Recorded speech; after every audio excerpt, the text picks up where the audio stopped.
আমি মা মানুষ, আমি সব টের পাই। ছেলেটা তো বড় হয়েছে, এখন তার মনে অন্য কিছু আসাটাই স্বাভাবিক। আচ্ছা দিদি, একটা কথা জিজ্ঞেস করি, মেঘলার কি বিয়ের কথাবার্তা হচ্ছে কোথাও? কিন্তু অভিমান জমিয়ে রাখলে সেটা দুজনকেই কষ্ট দেয়। আমিও তো কষ্ট পেয়েছি রঞ্জু, তুমি আমার দিকে ফিরেও তাকাওনি। আর মেঘলা, তুমিও নাও, সংকোচ করো না, এ বাড়ির মেয়ে হয়ে গেছো তুমি। দেখো কমলা, এবার বর্ষা ভালোই হয়েছে, খালের জল কেমন টইটুম্বুর হয়ে গেছে। এরকম বৃষ্টি থাকলে আমন ধানটা এবার নিশ্চিন্তে হবে।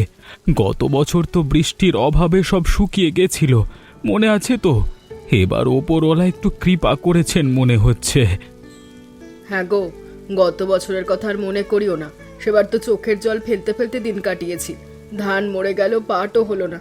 এবার যদি সত্যি ভালো ফলন হয় তাহলে রঞ্জুর জন্য একটু ভালো কাপড় চোপড় কিনে দিতে পারবো। ছেলেটা তো কিছু চাইও না, চুপচাপ থাকে সারাদিন। সেটাই তো আমার চিন্তা, ছেলেটা আগে কেমন ছিল এখন কেমন হয়ে গেছে। খালের পাড়ে আসতো, মাছ ধরতো, গাছে উঠতো, আর এখন জানালার পাশে দাঁড়িয়ে থাকে ঘন্টার পর ঘন্টা।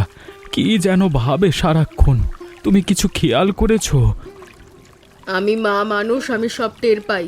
ছেলেটা তো বড় হয়েছে, এখন তার মনে অন্য কিছু আসাটাই স্বাভাবিক। তবে সেসব কথা এখন থাক, চলো ঘরে যাই, চা বসাই। বৃষ্টিতে ভিজে সর্দি হবে নইলে। তা ঠিক বলেছ, চলো। কিন্তু একটা কথা বলি কমলা, এই খালের পাড়টা দেখলে আমার বাবার কথা মনে পড়ে। বাবাই পাড়ে বসে জাল বুনতো আর আমাকে বলতো, নিতাই, জমি আর জলের কাছে থাকিস, এরা কোনো দিন ঠকাবে না। আজকে এই বৃষ্টি দেখলে মনে হয় বাবার কথা সত্যি ছিল। তোমার বাবা ভালো মানুষ ছিলেন, সেটা তো সবাই জানে। চলো, এখন কাদায় পা ডুবে যাচ্ছে আমার।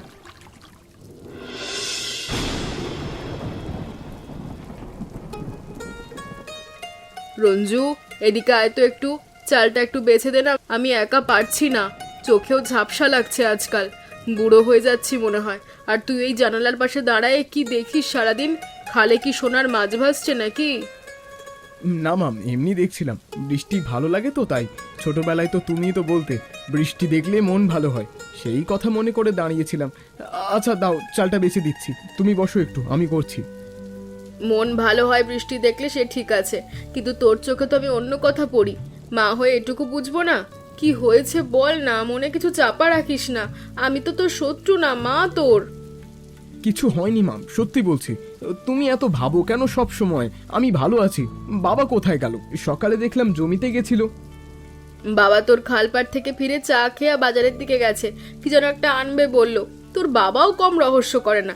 বাপ বেটা এক জাত, দুজনেই চুপচাপ সব করো, কাউকে কিচ্ছু বলো না। বাবা তো এমনই, সব সময় চুপচাপ কাজ করে যায়। কিন্তু মা, বাসন্তী পিসি আসবে আজকে। গতকাল বলেছিল পাশের গ্রাম থেকে কেউ নাকি আসবে তার কাছে। হ্যাঁ, তাই তো বলেছিল। পাশের গ্রাম থেকে কার মেয়ে যেন আসবে, নাম কি যেন, মেঘলা মনে হয়। কেন রে, তুই চিনিস নাকি? না না, মানে একটু শুনেছিলাম, এমনি জিজ্ঞেস করলাম। এই চাল বাচা হয়ে গেছে মা, আর কিছু করতে হবে? না না, এখন থাক। তবে শোন, তুই যখন কিছু লোকাস না, তোর কানের পাশটা লাল হয়ে যায়। ছোটবেলা থেকে তো দেখছি, এখনো সেটা বদলায়নি। যা যা, তোর কাজ কর। কমলা, কমলা, দেখ কে এসেছে। আমার ভাইজির মেয়ে মেঘলা পাশের গ্রাম থেকে এসেছে আমার কাছে দুদিন থাকবে বলে। মেয়েটা এত ভালো না, তোদের রঞ্জুর বয়সী। দেখ কেমন ফুটফুটে। পিসি, এত বলতে হবে না, লজ্জা লাগে তো। আমি তোমার কাছে বেড়াতে এসেছি, বৃষ্টির দিনে গ্রামটা দেখবো ভেবেছিলাম। আমাদের গ্রামে তো এত বড় খাল নেই, এত সবুজও নেই। এখানে এসে তো মনটা ভালো হয়ে গেল। আয় মা, ভেতরে আয়, পা মুছে নে, কাদায় নোংরা হয়ে গেছে। চা করছি, একটু গরম চা খেলে ক্লান্তিটা কমবে। লজ্জা আবার কিসের মা? ভালো কথা বলতে লজ্জা কি? তুই তো ভালো মেয়ে, তা সবাইকে জানতে দে কমলা। চা বাদ দে তো একটু। মেয়েটা অনেক দূর থেকে হেঁটে এসেছে, পথে কাদাও ছিল, তবে একটু অভিযোগ করেনি। রঞ্জু, এদিকে আয়। বাবা মেঘলার সঙ্গে পরিচয় হয়নি তোর? পিসি, আমি মানে নমস্কার। না না পিসি, পরিচয় তো মানে নাম জানি একটু, গ্রামের মেলায় একবার দেখেছিলাম। আচ্ছা পিসি, ঘরের ভেতরে যাই চলো, বৃষ্টি আবার শুরু হবে মনে হচ্ছে। মেলায় দেখেছিস? আচ্ছা আচ্ছা, কমলা শুনলি তো, মেলায় দেখা হয়েছে এদের। আমাদের আর নতুন করে পরিচয় করার দরকার নেই তাহলে। দিদি এসব কথা পরে, আগে ভেতরে আয়, ভিজে যাচ্ছিস সবাই। নিতাই, শোনো একটা কথা বলি, এত বৃষ্টি হচ্ছে, একটা কাজ করলে কেমন হয়? সবাই মিলে একদিন খালের পাড়ে রান্না করি। আগে গ্রামে এরকম হতো না। ছোটবেলায় দেখেছি বর্ষায় সবাই মিলে খালের পাড়ে চুলা বসাতো, রান্না করতো, গল্প করতো। সেই দিনগুলো কত সুন্দর ছিল। তা বটে দিদি, সেই দিনগুলোর কথা মনে পড়লে এখনো মন ভালো হয়ে যায়। কিন্তু এখন তো সবাই ব্যস্ত, কে আসবে? তবে ভাবনাটা কিন্তু খারাপ না। কমলা রান্না ভালো পারে, সে যদি রাজি হয় তাহলে আমি সব ব্যবস্থা করে দিতে পারি। মাংস, মশলা, চাল সব আমি আনবো। কমলাকে আমি রাজি করাবো, তুই চিন্তা করিস না। আর মেঘলাও আছে, সেও সাহায্য করবে। মেয়েটা রান্নায় খুব পারদর্শী। আচ্ছা নিতাই, বাজারে কি বকের মাংস পাওয়া যায়? আমার মনে আছে আমাদের ছোটবেলায় বর্ষাকালে খালের পাড়ে বকের মাংসের ঝোল রান্না হতো। সেই স্বাদ আজও ভুলিনি। হ্যাঁ দিদি, হাটের ওই দোকানে পাওয়া যায়। একটা দোকান আছে, হরিদাসের দোকান, ও মাঝে মাঝে রাখে। আমি কালকে সকালে গিয়ে দেখব, যদি পাই তাহলে তো কথাই নেই। কমলার হাতের বকের মাংসের ঝোলের স্বাদ যে একবার পেয়েছে সে ভুলতে পারবে না। তাহলে ঠিক আছে, পরশুদিন করি। পরশুদিন? একদম ঠিক আছে। আমি মেঘলাকে বলবো, সেও খুব খুশি হবে। মেয়েটা তো এমনিতেই গ্রাম দেখতে এসেছে, এরকম একটা দিন পেলে আরো মজা হবে। আচ্ছা দিদি, একটা কথা জিজ্ঞেস করি, মেঘলার কি বিয়ের কথাবার্তা হচ্ছে কোথাও? এখনো হয়নি। কেন রে, কারোর কথা মাথায় আছে নাকি? না না, এমনিই বললাম। চলো, অন্ধকার হয়ে আসছে, ঘরে যাই। কমলা, দেখো কি এনেছি। হাটে গিয়ে ভালো করে দেখে শুনে বকের মাংস কিনে এনেছি, একদম তাজা টাটকা। হরিদাসকে বললাম ভালো রাখতে, সে একদম বাছাই করে দিয়েছে। আমি একটু বেশিই নিয়ে এসেছি, সবাই মিলে খাবো তো। বা, খুব ভালো হয়েছে। আমি কাল থেকেই মশলা বাটতে শুরু করেছি। আদা, রসুন, হলুদ, জিরে, ধনেপাতা সব ঠিকঠাক আছে। পেঁয়াজ একটু বেশি লাগবে। বকের মাংসে পেঁয়াজ বেশি দিলে স্বাদটা আলাদা হয়। তুমি মনে আছে আমাদের বিয়ের পর প্রথম বর্ষায় খালের পাড়ে বকের মাংস রান্না করতে বলেছিলে? সেই তো প্রথম রাঁধলাম, তারপর থেকে তো প্রতি বছর চাও। সেই দিনের কথা কি ভোলা যায়? তোমার হাতের সেই ঝোল খেয়ে আমার বাবা পর্যন্ত বলেছিল বৌমা রান্নায় ওস্তাদ। সেদিন বাবার চোখে যে আনন্দ দেখেছিলাম সেটা আজও চোখে লেগে আছে। আচ্ছা, বাসন্তী দিদি বলল মেঘলা নাকি কিছু মশলা এনে দেবে। ওদের গ্রামের গরম মশলার নাকি আলাদা সুনাম আছে। হ্যাঁ, মেঘলা বলেছে সে নিজে এনে দেবে। মেয়েটা কিন্তু খুব ভালো, যত্নশীল, বিনয়ী। কাল যখন চা দিলাম নিজে থেকে কাপ ধুয়ে দিল, আমাকে বলতেই হয়নি। রঞ্জুর বয়সী। তুমি কিছু ভাবছো নাকি? আমি কিছু ভাবছি না, তুমি তো সব ভাবছো। আচ্ছা, খালের পাড়ে একটা জায়গা পরিষ্কার করে রাখি, কালকে সবাই মিলে রান্না করব।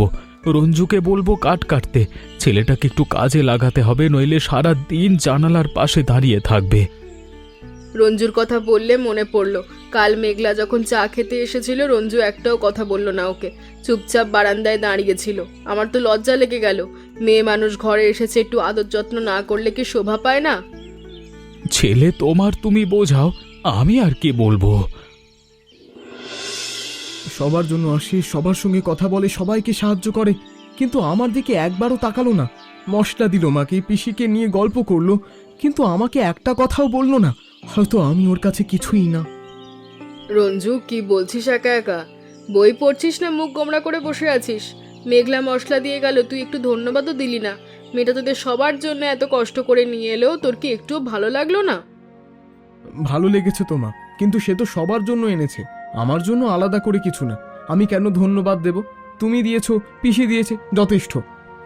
পাগল ছেলে, কেউ কি কারোর জন্য আলাদা করে লেখা দিয়ে আসে যেটা শুধু তোমার জন্য? মনের কথা বুঝতে হয়, চোখের ভাষা পড়তে হয়। তুই তো ওর দিকে তাকালিই না, সে কি করে তোকে আলাদা করে বলবে? নিজেই দূরে সরে গিয়ে মন খারাপ করে বসে আছিস। মা, তুমি তো সব কিছুতে মানে খোঁজো।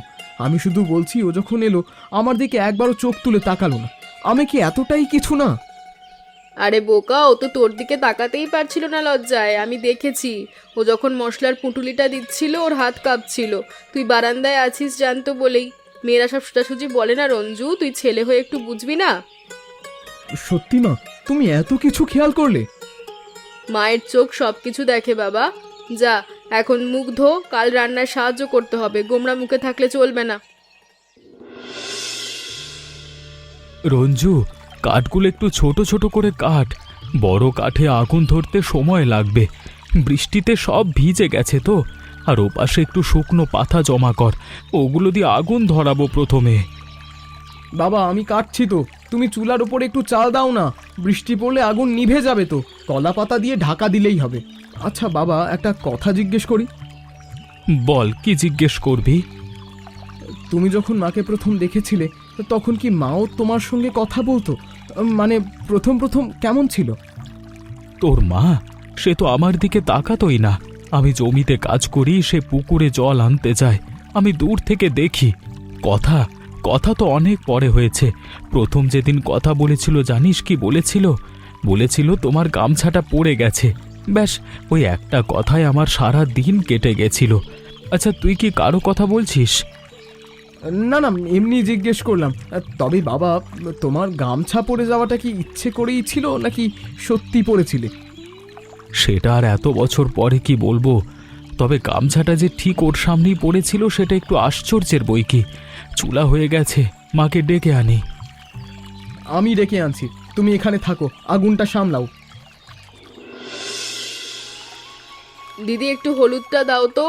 বকের মাংসে হলুদ একটু বেশি দিতে হয়, তা না হলে গন্ধটা ঠিক আসে না। আর ধনেপাতাটা একদম শেষে দেব, তাহলে ঝোলের রঙটা সুন্দর হবে।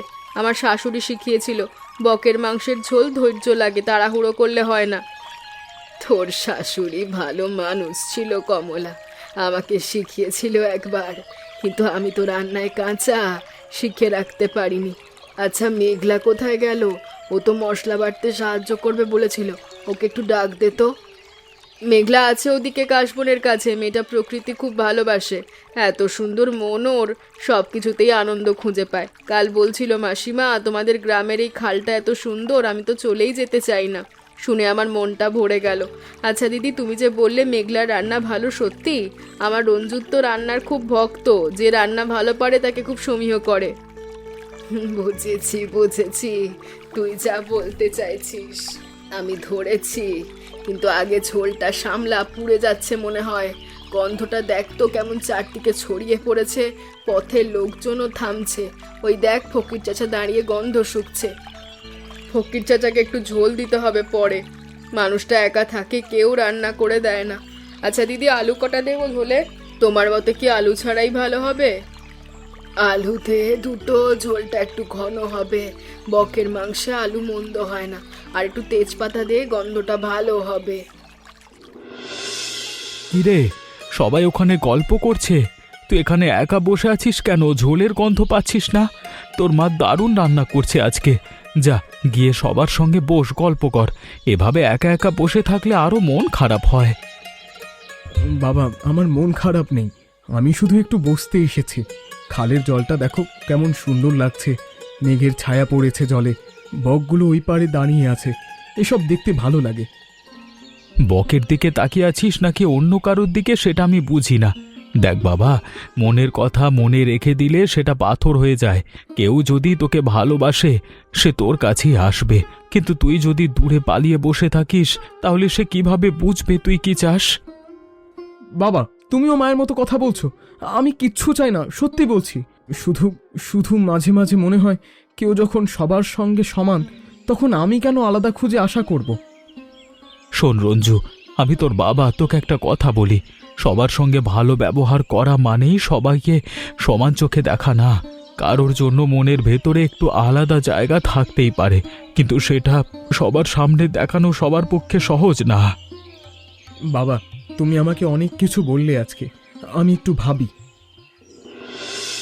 মেঘলা, একটা কথা বলি তোকে, তুই তো বুদ্ধিমান মেয়ে, সব বুঝিস, কিন্তু একটা জিনিস বোধহয় খেয়াল করিসনি। রঞ্জু ছেলেটা সবার সঙ্গে হাসে, গল্প করে, কিন্তু আজকে থেকে চুপচাপ হয়ে গেছে, জানিস কেন? কেন পিসি, ও কি অসুস্থ না কিছু হয়েছে? আমি তো দেখলাম একটু আগে ওখানে বসে আছে একা। আমি ভাবলাম হয়তো একটু একা থাকতে চাইছে, তাই ডাকিনি। অসুস্থ না মা, মনের ব্যাপার। তুই সবার সঙ্গে কথা বলছিস, হাসছিস, ওর সঙ্গে আলাদা করে কিছু বলিসনি। ও ভাবছে তুই শুধু সবার জন্য এসেছিস, ওর জন্যে নয়। ছেলেটারও মন থাকে মেঘলা, তারাও চুপ করে কষ্ট পায়। কিছু কষ্ট আছে না যেগুলো কথা না বললেই বাড়তে থাকে। পিসি, আমি তো ভাবছিলাম সবার সামনে ওর সঙ্গে আলাদা করে কথা বললে লোকে কি ভাববে, মাসিমা কি ভাববেন, কাকাবাবু কি ভাববেন, তাই চুপ করেছিলাম। কিন্তু আমি যে ওর জন্যও এসেছি সেটা কিভাবে বুঝবে ও? আমার তো লজ্জা করে পিসি। লজ্জা তো করবে, সেটা স্বাভাবিক, কিন্তু মনের কথা বলতে এত ভয় পেলে ভুল বোঝাবুঝি হয়। আমি তোদের দুজনকেই দেখেছি, একে অপরের দিকে তাকাও, কিন্তু কেউ কাউকে কিছু বলো না। এভাবে কতদিন চলবে? ওর কাছে যা, দুটো কথা বল। পিসি, তুমি সত্যিই আমার কথা ভাবো। ঠিক আছে, আমি যাচ্ছি। যা মা, আর ভয় পাস না। কমলাও চায় তোদের দুজনকে একসঙ্গে দেখতে, আমি জানি।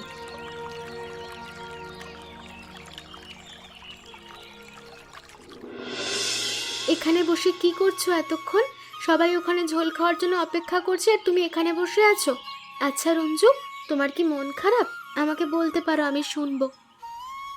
না, মন খারাপ নেই।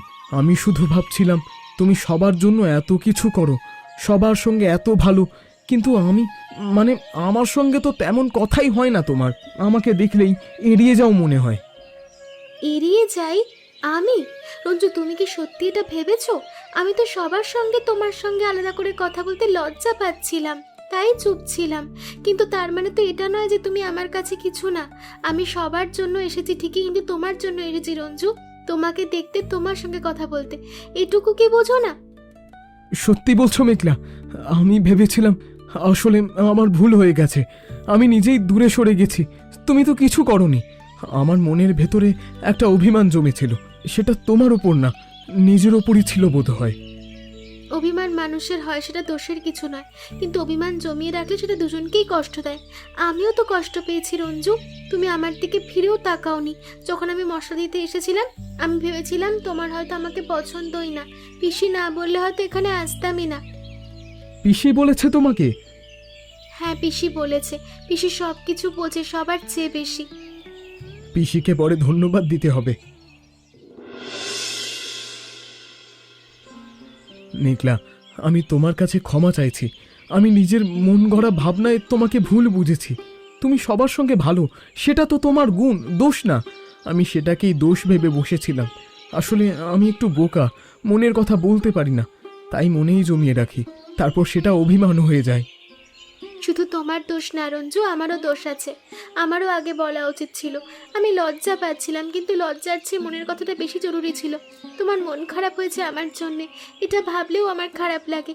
এখন থেকে আমরা কথা বলবো, চুপ করে থাকবো না। ঠিক আছে, আর কোনোদিন চুপ করে অভিমান করব না। তোমাকে কিছু বলার থাকলে বলেই ফেলবো, তুমিও বলবে। বলবো। এই যে এখন বলছি, সন্ধ্যাটা খুব সুন্দর হয়ে গেছে।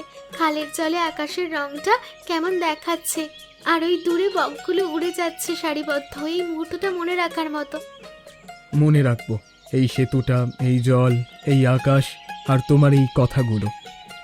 আচ্ছা, বেশি আবেগ দেখানোর দরকার নেই এখন। চলো, সবাই অপেক্ষা করছে, ঝোল খাওয়া বাকি আছে এখনো। মাসিমা রেগে যাবেন। চলো, কিন্তু একটা কথা বলি, তুমি আজকে যে হলুদ শাড়িটা পরেছো, খুব সুন্দর লাগছে।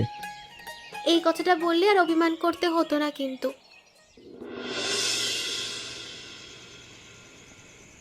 কমলা, আজকের এই ঝোল তুমি কি যে দারুণ করে রেঁধেছো বলে বোঝানো যাবে না। মাংসটা একদম গলে গেছে, ঝোলের ঘনত্বটা ঠিক আছে, মশলা একদম পরিমাণ মতো। এই যে সবাই মিলে খালের পাড়ে বসে খাচ্ছি, এটাই তো জীবনের আসল সুখ। মাসিমা, ঝোলটা অসাধারণ হয়েছে। আমি মাকে বলবো এই রেসিপি। এত সুন্দর স্বাদ আমি কোথাও পাইনি। তোমাদের সবাইকে ভালো লাগে, এটাই আমার কাছে সবচেয়ে পুরস্কার। আমি সারা জীবন এই সংসারের জন্য রেঁধেছি, কিন্তু আজকের মতো তৃপ্তি বোধহয় কমই পেয়েছি।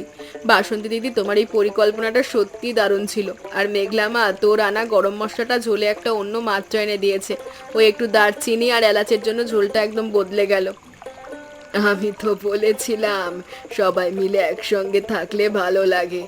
এই দেখো বৃষ্টির পরে আকাশটা কেমন পরিষ্কার হয়েছে, চাঁদ উঠেছে, ঠিক যেন সবার মেঘ কেটে গেছে। রঞ্জু, তুইও হাসছিস দেখছি, ভালো লাগলো দেখে। সকালে যে মুখটা ছিল আর এখন যে মুখটা, আকাশ পাতাল তফাৎ। পিসি, আজকে সত্যিই খুব ভালো লাগছে। এই ঝোল, এই আড্ডা, সবাই মিলে এভাবে বসা, এরকম দিন বারবার আসুক। সংসারের সুখ বলে একসঙ্গে থাকলে যত ভুল বোঝাবুঝি হোক, কথা বললে সব মিটে যায়।